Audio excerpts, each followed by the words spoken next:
우리 변호사님들끼리 만나면 판사, 검사 이분들에 대해서 어떻게 이야기를 하시는지 궁금합니다. 저는 서울대를 졸업하고 사법고시를 합격한 후 대기업과 보험회사의 사내 변호사로 5년, 대한민국의 최고의 로펌이라고 하는 김앤장에서 10년간의 근무 경력을 가지고 있는 17년차 변호사입니다. 네, 안녕하세요, 변호사님. 안녕하세요, PD님. 네, 오늘 제가 개인적으로 궁금한 주제가 있어서 변호사님께 부탁을 한번 드렸습니다. 보통 변호사님들끼리도 친하잖아요, 서로. 그렇죠. 네, 근데 변호사님들끼리 만나면 무슨 이야기를 하는지도 궁금하고요. 그 다음에 법원에 가면 판사님과 검사님을 항상 만나시잖아요. 이 판사님과 검사님에 대한 안 좋은 이야기도 하시는지 궁금합니다. 솔직하게 말씀해 주십시오. 예, 알겠습니다. 오늘 저의 진실을 다 알려드리겠습니다. 네. 먼저 변호사님들 만나면 그냥 일반인하고 똑같은 얘기 해요. 그러면서도 또 저희가 변호사다 보니까 변호사들만의 그런 대화가 있어요. 근데 이 대화도 내가 어떤 변호사냐? 예컨대 사내 변호사냐? 개업 변호사냐? 아니면 대형 로펌의 변호사냐에 따라서 내용이 좀 달라져요. 예컨대 사내 변호사다 이러면 이 사내 변호사는 변호사이기도 하지만 회사의 직원이잖아요. 근데 여기서 오는 갈등이 있어요. 대표적인 게 변호사로서의 정체성이라는 약간 그런 갈등이 있고요. 두 번째는 일부 회사들은 변호사한테 책임을 다 넘겨요. 뭐가 일이 잘못되면 난 변호사 검토 받았으니까 변호사님이 책임지셔야 됩니다. 이런 얘기를 하세요. 근데 변호사 입장에서 부담이 너무 심하거든요. 그럼 이제 그런 얘기를 하면은 서로 그 책임에 대한 부담을 완화하는 팁 같은 거를 서로 이제 주고받고 이런 얘기도 하고요. 뭐 이제 서초동에서 개업한 변호사 내지는 전국의 개업 변호사들은 아마 만나면은 수입 얘기를 제일 많이 할 것 같아요. 뭐 예컨대 유튜브 해봤냐, 블로그 하니까 수임이 되느냐 이런 얘기도 하고요. 또 한편으로는 진상 고객 구별하는 방법 뭐 이런 것도 얘기합니다. 그래서 그런 얘기도 하고 또 이제 대형 로펌에 있는 변호사님 같은 경우는 아무래도 업무가 난이도가 있으니까 업무 고민도 얘기를 하고 또 이제 대형 로펌도 뭐 어떤 업무를 하느냐 예컨대 나는 M&A를 하고 싶은데 내 뜻대로 M&A 파트의 내 뜻대로 M&A 파트에 배치가 안 될 수도 있어요. 그럴 때 이제 고민 같은 거, 노하우 이런 얘기도 많이 하고요. 변호사님은 서초동에 계시니까 수입 이야기를 가장 많이 하시겠네요. 많이 하죠. 많이 하고 사실 뭐 이게 사람마다 좀 다른 것 같아요. 전통적으로 변호사들은 이제 지인 소개로 많이 왔어요. 그래서 아직도 그런 식으로 포커스를 맞추시는 변호사님이 많이 계시고 이제 불특정 다수를 상대로 이제 수임을 하시는 분들이 계세요. 대표적인 게 뭐 유튜브나 블로그. 그래서 이제 항상 전설이 있죠. 어떤 변호사님이 유튜브를 했더니 수임을 이렇게 많이 했대더라. 뭐 그런 얘기 들으면 기가 막 흔들리죠. 그래서 제가 봤을 때는 변호사님도 유튜브 하시고 좀 많이 수임이 올라가시지 않을까 생각을 합니다, 개인적으로. 네, 저도 되게 용기를 낸 거예요. 사실 변호사들은 유튜브를 하고 싶은데 못하는 이유가 두 가지가 있습니다. 첫 번째는 이게 얼굴이 나오는 건데 거기에 대한 부담감이 되게 있으세요. 사실 좀 약간 양반스러운 분들이 많으시거든요.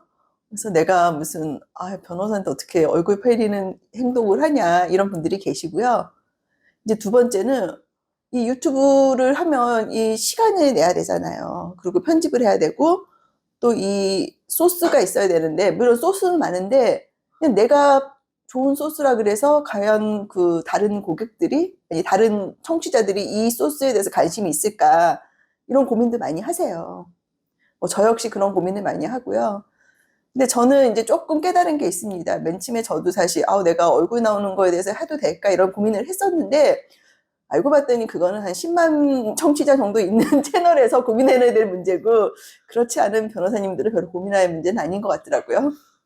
그러면 이제 진짜 궁금한 내용이 있습니다.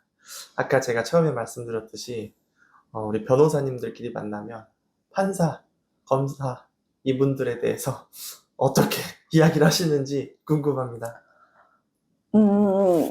사람마다 약간 차이는 있는데요. 얘기하죠. 하고 이제 뭐, 이건 사람마다 차이가 있기 때문에 조금 불편할 수도 있는데요. 몸을 사리시는 것 같은데요. 예, 저 되게 판 검사님께 잘 보이고 싶은 사람이에요. 그래서 이제 저 같은 경우는 뭐, 이제 소송이 좀 지연될 때, 그럴 때 이제 판사님들이 왜 우리 판사님이 이렇게 지연시킬까, 이제 그런 거에 대해서 불평을 이제 동료 변호사랑 얘기할 때가 있고요.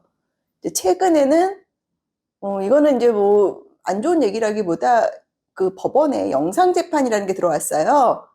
그러면 이제 지방재판을 지방으로 안 가도 되고, 내 사무실에서 할 수가 있어요. 그러니까 저는 그런 게 되게 좋다고 생각을 하거든요.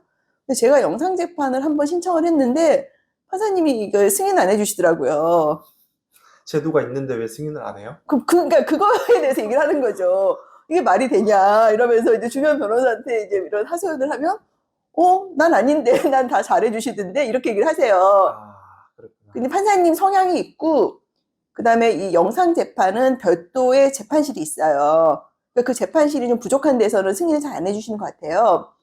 하여튼 뭐 이제 영상 재판 뭐 승인 받으려면 어떻게 해야 되냐 뭐 이런 노하우 뭐라고 그 신청서를 내야 되는데 그 승인 받았다는 분한테는 그럼 어떻게 하냐 이런 것도 물어보면서 승인 안 해준 판사님에 대해서는 좀 불만이 있죠. 그럴 때도 있고 이제 뭐 판사님에 대한 법리 이런 거에 대해서는 사실 저는 뭐 그렇게 불만이 있진 않아요. 근데 이제 재판이 지연되거나 그 재판이나 또 수사가 지연되는 거에 대해서는 저희도 어쩔 수가 없어요. 의뢰인들이 엄청 거기에 대해서 걱정이 많으시거든요.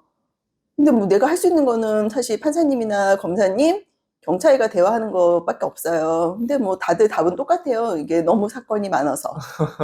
네, 그래서 그런 얘기들 많이 하고, 그다음에 판결 결과에 대해서도 불만이 있을 수는 있어요. 그거는 이제 견해 차이가 있는데, 사실 저는 이제 판결 결과를 뭐 승복을 못한다거나 이러진 않아요. 근데 이제 가끔씩 저보다는 이제 의뢰인들이 그거를 승복 못 하시는 경우들이 있더라고요. 그러면 이제 그런 거에 대해서도 동료 변호사하고 얘기를 해요.